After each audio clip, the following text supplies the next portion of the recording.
মিফতাহুল জান্নাতিস সালাহ, মিফতাহুল জান্নাতিস সালাহ। আমার ঘরের মধ্যে তালা আছে, ঘরটার মধ্যে সব কিছু আছে, আমার ওইগুলো নেওয়া দরকার, কিন্তু ঘরের মধ্যে যাই কেমনে যাইব?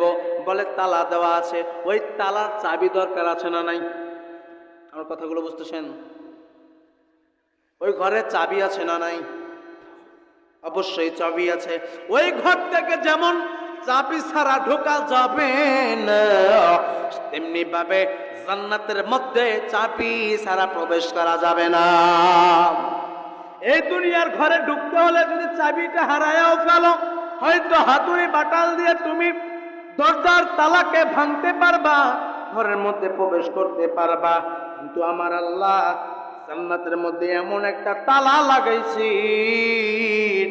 ওই নামাজ নামক চাবিটা না নেওয়া পর্যন্ত ওই জায়গা